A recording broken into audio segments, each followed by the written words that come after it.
please subscribe and don't forget to press the bell icon to get notified whenever we upload a new video. Shahrukh Khan ने अपनी कमजोर अंग्रेजी को Hollywood की film में काम नहीं करने की वजह बताया।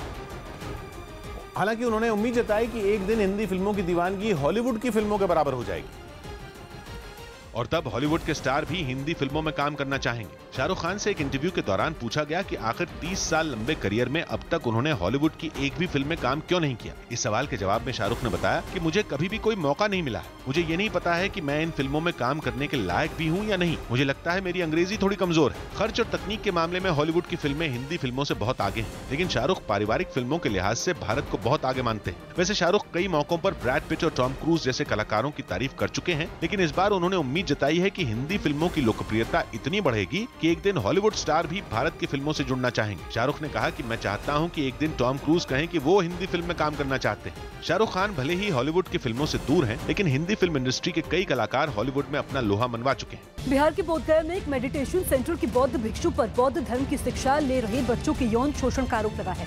पुलिस ने आरोपी बौद्ध भिक्षु और उसके 4 साथियों को हिरासत में ले लिया। आरोप है कि मेडिटेशन सेंटर में करीब 30 बच्चे रहते थे। एक भिक्षु से खबर मिलने के बाद बच्चों के परिवार वाले बोधगया पहुंचे, जहां बच्चों ने उन्हें अपनी आपबीती बताई।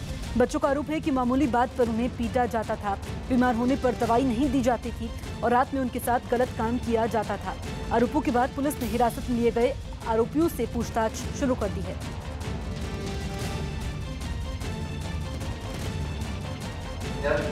वो दौड़ सीखने के लिए दौड़ बच्चे 15 बच्चे गया में गया है। जो 15 बच्चा गया में नहीं, को 7 गाड़ियाँ काल आया सुबह 7:30 बजे बात करके जो अभी हाफ ईयर एग्जाम आने वाला नहीं भाई, आप प्यार से बात किया ये फाइनल एग्जाम का बात आप लेके है, लेकिन वो नहीं सुना। मैं एक्शन में लेके सुबह 7 गाड़ियाँ वो लोग गया में बोल रहा कि यार गुरुजी हमारे साथ मारपीट करता है। मार्केट में इतना दूसरा है तो दूसरा आप कौन कीजिए।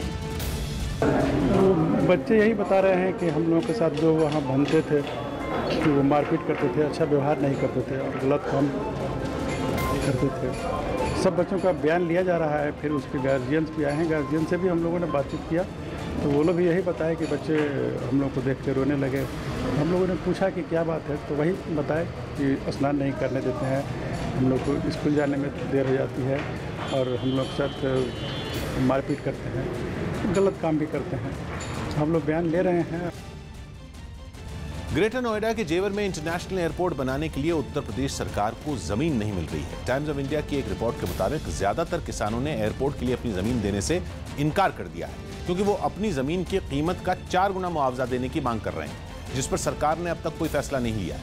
एयरपोर्ट के प्रोजेक्ट की मुश्किल का अंदाजा इसी बात से लगाया जा सकता है कि अब तक सिर्फ 575 किसानों ने जमीन देने का फैसला किया है, जबकि अब भी सरकार के सामने 8,500 से ज्यादा किसानों को जमीन देने के लिए राजी करने की चुनौती है। जिन 6 गांवों की जमीन पर एयरपोर्ट बनाने की योजना है, वहां अभी 2200 से ज्यादा परिवार रहते हैं। केंद्रीय नागरिक उड्डयन मंत्रालय ने यूपी सरकार को 31 अगस्त तक 70% किसानों की सहमति लेने के निर्देश दिए हैं, लेकिन अभी यह मुमकिन नहीं दिखता, क्योंकि जमीन देने से इनकार करने वाले किसान इस बात पर अड़े हैं कि सरकार एयरपोर्ट के लिए उनकी जितनी जमीन ले, बदले में उतनी ही जमीन उन्हें कहीं और दे दे।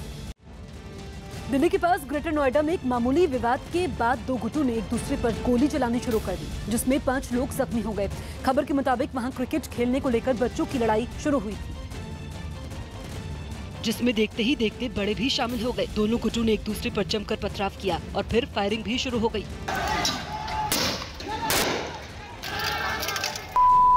ताबड़तोड़ चल रही गोलियों से इलाके में दहशत फैल गई, लेकिन दोनों गुटों के बीच देर तक पथराव और फायरिंग जारी रही। बताया गया कि ये लड़ाई बच्चों के क्रिकेट खेलने के विवाद से शुरू हुई थी। फायरिंग की खबर मिलते ही पुलिस की टीम मौके पर पहुंची, लेकिन तब तक दोनों गुट वहां से फरार हो गए। पुलिस ने फायरिंग में जख्मी हुए सभी लोगों को इलाज के लिए अस्पताल में भर्ती करवाया। उधर तनाव को देखते हुए कई थानों की पुलिस को इलाके में तैनात किया गया। ब्राजील के साओ पाउलो में एक फुटबॉल मैच के दौरान मैदान से लगी जाली के दूसरी तरफ हंगामा कर रहे दर्शकों पर पुलिस वाले डंडे बरसाने लगे। पुलिस ने यह सख्ती तब की जब दोनों टीमों के समर्थक आपस में भिड़ गए, जिसके कारण मैच भी रोक दिया गया। इसके बावजूद दर्शकों ने हंगामा नहीं रोका तो पुलिस वालों ने उन पर डंडे बरसाने शुरू कर दिए। हंगामा कर रहे एक दर्शक का पैर जाली में फंस गया, लेकिन पुलिस ने उसे भी नहीं बख्शा। इस बीच कुछ लोगों ने मैदान पर जलते हुए पटाखे फेंक दिए। इसके बाद बवाल और बढ़ गया। तब एक टीम के गोलकीपर ने भी हाथ उठाकर दर्शकों से शांत रहने की अपील की। फिर भी कुछ दर्शक मैदान में घुस आए, जिन्हें पुलिस वालों ने पकड़ लिया। उन लोगों से कुछ खिलाड़ी भी भिड़ गए। इससे नाराज होकर कुछ दर्शकों ने कुर्सियां तोड़कर उनके टुकड़े मैदान पर फेंकना शुरू कर दिए। बाद में पुलिस ने आंसू गैस के गोले छोड़कर और लाठीचार्ज करके लोगों को काबू में किया। इस हंगामे के कारण मैच हार जीत के फैसले के बिना ही खत्म हो गया। चारा घोटाले मामले में आरजेडी अध्यक्ष और बिहार के पूर्व मुख्यमंत्री लालू प्रसाद यादव आज राज्य कोर्ट के सामने आत्मसमर्पण करेंगे। झारखंड उच्च न्यायालय के आदेश के मुताबिक सीबीआई की विशेष अदालत के सामने लालू यादव आत्मसमर्पण करेंगे। लालू यादव आत्मसमर्पण के लिए रांची पहुंच भी चुके हैं। झारखंड उच्च न्यायालय ने 24 अगस्त को लालू प्रसाद यादव को विशेष सीबीआई अदालत के समक्ष आत्मसमर्पण करने के आदेश दिए थे। न्यायालय ने लालू को आत्मसमर्पण करने के लिए 30 अगस्त तक की मोहलत दी।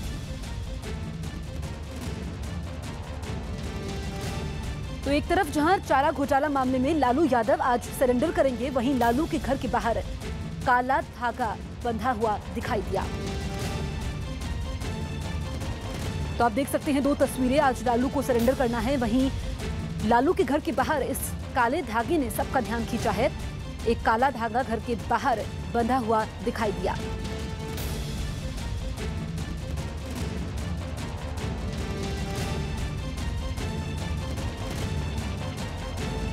पाकिस्तान की राजधानी इस्लामाबाद में भारत और पाकिस्तान के बीच नदियों के पानी से जुड़े मामलों पर स्थायी सिंधु आयोग के 2 दिनों तक चलने वाली बैठक शुरू हो गई। पाकिस्तान में 18 अगस्त को इमरान खान की नई सरकार बनने के बाद दोनों देशों के बीच ये किसी भी मुद्दे पर पहली बातचीत है, जिसे सुलझाने को लेकर इमरान सरकार की संजीदगी का पता भी चलेगा।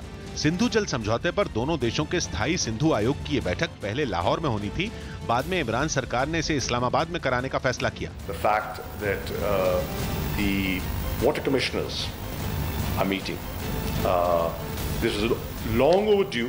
इससे पहले मंगलवार को भारत का 9 सदस्यों का प्रतिनिधिमंडल वाघा बॉर्डर पहुंचा तो पाकिस्तान के दल ने उसका स्वागत किया। हालांकि बैठक में दोनों देशों ने अपना पक्ष मजबूती से रखा। पाकिस्तान को चिनाब नदी पर बन रही भारत की 2 पनबिजली परियोजनाओं पर ऐतराज है।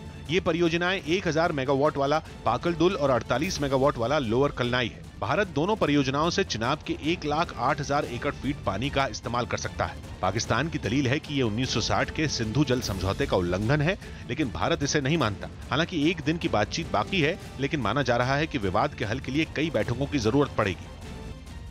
मध्य प्रदेश के विदिशा में एक सर्किट हाउस में बैठक के लिए जुटे कांग्रेस कार्यकर्ता आपस में ही भिड़ गए। ये कार्यकर्ता वहां प्रदेश अध्यक्ष कमलनाथ की 2 सितंबर को होने वाली सभा की तैयारियों पर चर्चा के लिए आए थे। लेकिन किसी बात पर वहां कांग्रेस कार्यकर्ताओं के 2 पक्षों में तीखी बहस होने लगी और देखते ही देखते ये बहस हाथापाई में बदल गई। कांग्रेस कार्यकर्ताओं के दोनों गुट एक दूसरे के आमने सामने आ गए। हालांकि कार्यकर्ताओं की भीड़ में कुछ लोग मामले को शांत करवाने की कोशिश कर रहे थे, लेकिन तभी एक नीली शर्ट पहना आदमी एक दूसरे आदमी को थप्पड़ मारने लगा। इसके बाद वहां मौजूद दूसरे कार्यकर्ताओं ने भी उसकी पिटाई शुरू कर दी।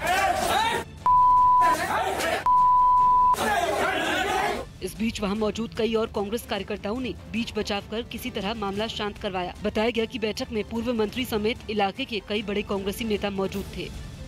अमेरिका के लास वेगस में कुछ पुलिस वाले एक बस से उतरे एक आदमी का पीछा करने लगे। 2 महिलाओं को चाकू मारकर घायल करने के उस आरोपी को पुलिस ने सरेंडर न करने पर गोली मार दी। जबकि बस में चाकूबाजी की खबर मिलने के बाद मौके पर पहुंची पुलिस ने बार-बार कोशिश की कि आरोपी सरेंडर कर दे। पुलिस की चेतावनी के बाद भी आरोपी नहीं रुका। पुलिस वालों ने भी उसका पीछा नहीं छोड़ा। तब वो सड़क पार कर दूसरी तरफ जाने लगा। पुलिस वालों ने उसे फिर चेतावनी दी। उसने एक बार फिर चेतावनी को नजरअंदाज कर दिया। वो थोड़ा आगे बढ़ा तो एक काली गाड़ी ने उसका रास्ता रोकने की कोशिश की। तब तक पुलिस की एक गाड़ी भी सामने से आ गई। खुद को घिरा पाकर आरोपी डिवाइडर फांद कर दूसरी तरफ चला गया, लेकिन वहां पर पुलिस वालों ने उसे घेर लिया। जो आरोपी को मारने के बजाय उसे जिंदा गिरफ्तार करना चाहते थे, वहीं आरोपी उनकी कोई भी चेतावनी नहीं सुन रहा था। वो भाग भाग कर पुलिस वालों को थकाने की कोशिश करने लगा। इसलिए वो एक बार फिर पुलिस की चेतावनी को नजरअंदाज कर भागने लगा। तब उसे रोकने के लिए पुलिस वालों ने उस पर बिजली का झटका देने वाली टेजर गन से फायर किया। आरोपी पर इसका भी असर नहीं हुआ। तब एक पुलिस वाले ने उसके नजदीक आकर उसे गोली मार दी। आरोपी वहीं गिर पड़ा, जिसकी पहचान कैलेब हिल के तौर पर हुई। बाद में पुलिस ने उसे गिरफ्तार कर अस्पताल में भर्ती करा दिया। बिहार के जहानाबाद में एक मकान पर कब्जे को लेकर एक जेडीयू नेता के साथ मारपीट की गई। आरोप है कि बदमाश महेंद्र सिंह अपने करीब 10 साथियों के साथ जेडीयू नेता शंकर देव वर्मा के घर पहुंचा। उनकी पिटाई के बाद मौके से फरार हो गया। घटना के बाद आसपास के लोगों ने जेडीयू नेता को अस्पताल पहुंचाया। तार हमारे घर के यहाँ लगाता है, कुआई निकलवाने के लिए, डेरा में गए निकालने के लिए, पीछे से लोग 8-10 लोग हल्का जाने के छोड़िए, कोई दिक्कत करना नहीं, मांग वगैरह जाएगा आके गेट बंद करके और सब मिलकर करीब 8 से 10 आदमी खा लेकर। किस चीज़ से मारा? डंडा से, लाठी से, जौंसी से मारा। महेंद्र चौधरी ने इनको मारपीट करके इसको गंभीर रूप से घायल कर दिया है और इनके साथ मारपीट करके भगा दिया और घर छोड़ने के लिए इसको बोलता है।